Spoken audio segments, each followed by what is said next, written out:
saya nggak begitu kaget karena saya udah tahu ada saudara saya juga yang kayak gitu soalnya. Jadi sebelumnya pun saya udah ngomong sama Doli, Dol, nanti kedepannya nanti akan gini, nanti kedepannya gini nih Dol, gini. Jadi nggak nyampe 3 hari semuanya benar semua tuh runtutannya.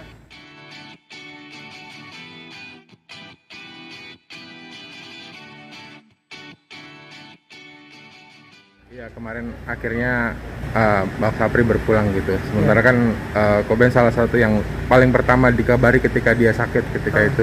Dan Koben juga monitor terus lewat Doli gitu. Tuh kaget nggak sih, maksudnya kan sempat membaik tuh, sempat sadar dada juga. Kalau melihat perkembangan dari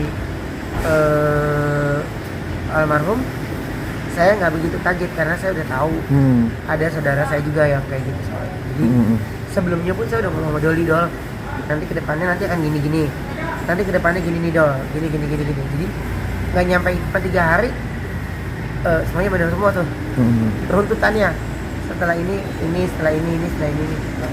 Mendapat kabar pertama dari siapa ketika itu lagi syuting ya kok? Apa? Mendapat kabar duka pertama kali dari siapa? Lagi syuting, kita lagi live di sini, kondisinya kritis.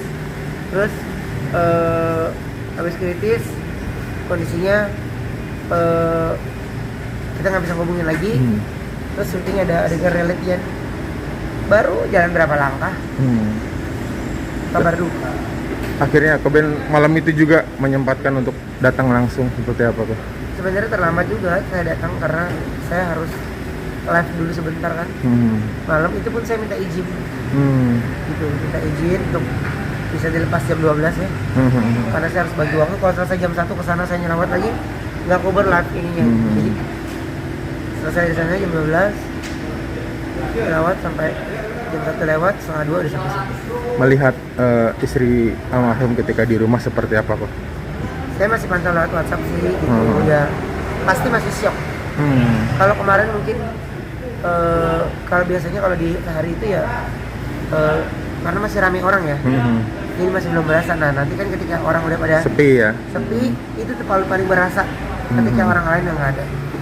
Sebagai salah satu sahabat almarhum kan Koben juga sempat mengutarakan niat untuk menanggung, pokoknya aman lah ketika sampai persalinan seperti itu udah diwujudkan, mungkin koordinasi dengan Doli seperti itu.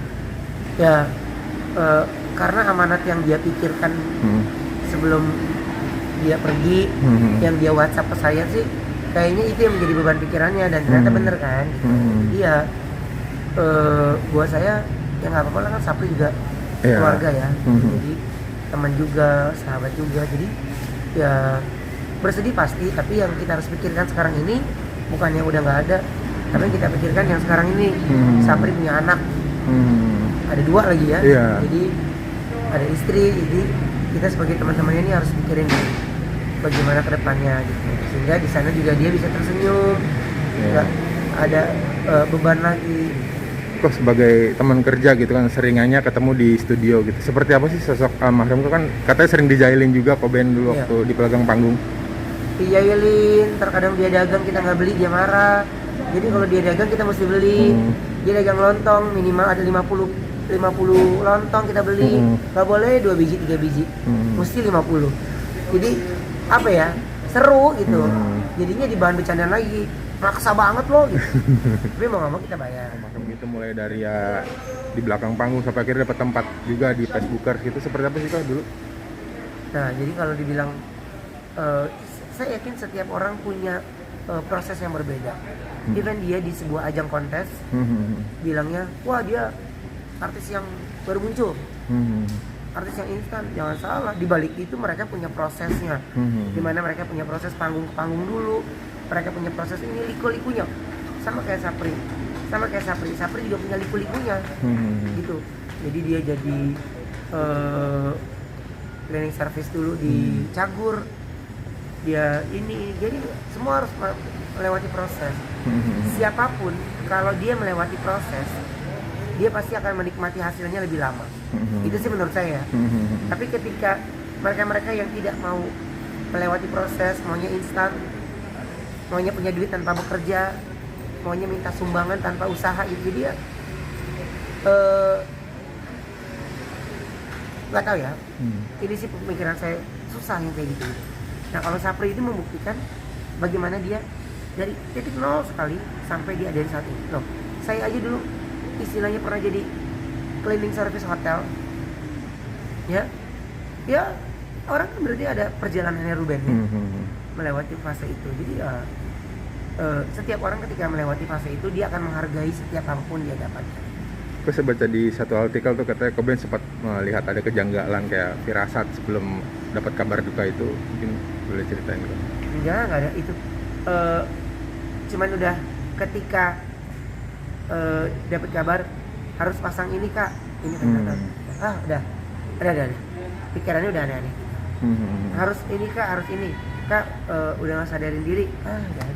Udah otaknya udah semerawut, udah kerja juga udah nggak fokus. Apalagi kalau saya lagi di Facebook ini ngebayang, saya tahu banget titik-titik dia duduk, dia berdiri sambil begini, nontonin sebelum dia masuk, di backstage sebelum dia masuk, saya tahu banget. Jadi bebayangnya lebih yang ke jauh-jauh. Reaksi teman-teman di sini seperti apa ketika itu kabar itu datang? Reaksinya? Semua nangis, bingung, panik, bingung aja. Sementara telepon terus WhatsApp menanyakan benar atau tidak, jadi mau jawab iya aja salah tombol terus. Jadi ya gimana sih, panik, nggak ada kekuatan apa lah. Terakhir doa buat almarhum kok dan keluarganya mungkin.